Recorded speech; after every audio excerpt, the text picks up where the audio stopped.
There's a version of Thailand that most people never see, not because it's hidden behind closed doors, but because it doesn't announce itself with noise. You can spend weeks here, eat the food, visit the temples, talk to people, even live here for years, and still completely miss the system quietly shaping everything around you. Who gets better treatment? Who gets more patience? Who is taken seriously? And who is dismissed without a single word being spoken? And the strange part is, it doesn't feel aggressive. It doesn't feel like a class system in the way people expect. It just feels slightly different, like something is happening underneath the surface that you can't quite explain. Maybe you felt it. A conversation that was polite but distant. A moment where someone else got treated better than you and you couldn't figure out why. A situation that felt smooth on the outside but slightly off underneath. That's not random. That's structure. Thailand doesn't operate on loud, obvious class divisions. It operates on a quiet, adaptive hierarchy that shows itself through behaviour, tone, and the space between people. And once you start to see it, you realise it's everywhere. So today, we're not talking about theory. We're going to walk through real situations, cafes, hospitals, schools, dating, and showing exactly how this invisible system operates, and more importantly, what it actually feels like to be inside it. So let's start with something simple. You walk into a cafe. In the West, there's this idea that the customer is king. In Thailand, the customer is part of a social rhythm. Watch a Thai professional walk in, calm, controlled, not loud, not rushed. And there's a word for this, pu di, someone refined, not rich necessarily, just composed. They don't demand attention. They don't rush the interaction. And the staff respond in a very specific way. Efficient, smooth, respectful. Now watch what happens when someone breaks that rhythm. I've seen this more times than I can count. A foreigner walks in, clicks their fingers, raises their voice slightly, tries to rush the order. Nothing dramatic, but just enough. And you can actually feel the shift. The staff don't react emotionally. They don't argue. They don't show frustration. They just switch off.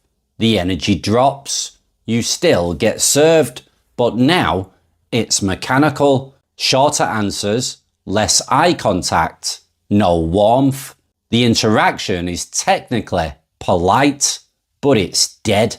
And what's interesting is the person often doesn't even realise it's happened.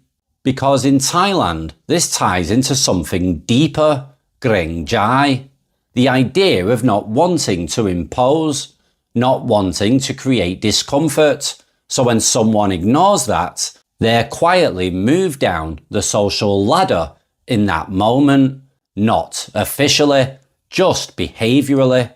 And here's the key thing. In public interactions in Thailand, status is often expressed through calm, self-control, and awareness of others, not through dominance. Now, if cafes are subtle, hospitals make things a lot clearer, because here the structure is built into the environment. Thailand's healthcare system has layers. Government hospitals, mid-range private hospitals, and high-end international hospitals. And each one feels like a completely different world. Walk into a high-end private hospital in Bangkok, and it doesn't even feel like a hospital. It feels like a hotel. Soft lighting, calm voices, immediate attention. You're guided through everything. You feel important. Now, walk into a busy government hospital.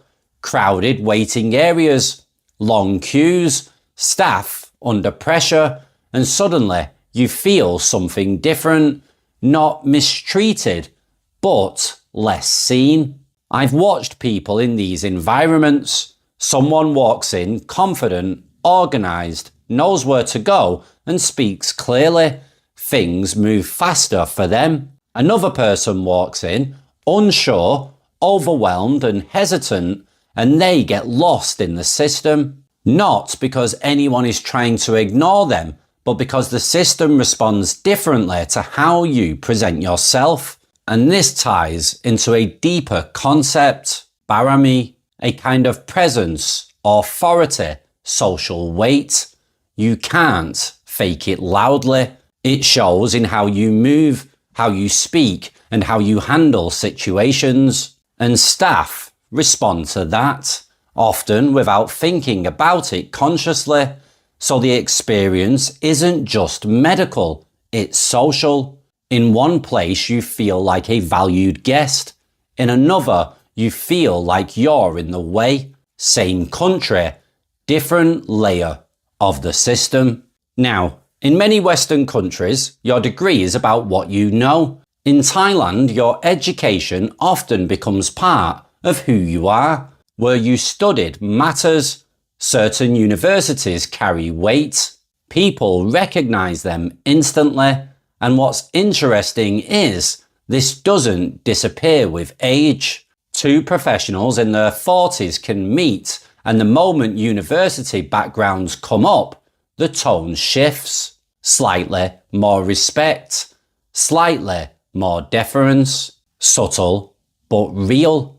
You might hear it in the language, softer tone, more polite endings, slight adjustment in posture. Nothing too dramatic, but enough to change the dynamic, because education here signals more than knowledge. It suggests background, discipline, access, and positioning in society. And once that signal is understood, the interaction adjusts around it. Now, this is where most foreigners feel something, but can't explain it. They'll say, the staff were polite, but something felt off. That feeling usually comes from breaking what I'd call the quiet adjustment rule. In Thailand, people avoid direct conflict. So when something goes wrong socially, you don't get confrontation, you get distance. I've experienced this personally. You see someone getting frustrated in a restaurant, voice slightly raised, impatience creeping in. Again, nothing extreme, but it's enough. And the response? No argument, no pushback, just emotional withdrawal. Staff stop engaging beyond what's necessary. Smiles become neutral. Interaction becomes minimal. And the person often leaves thinking, that service was bad.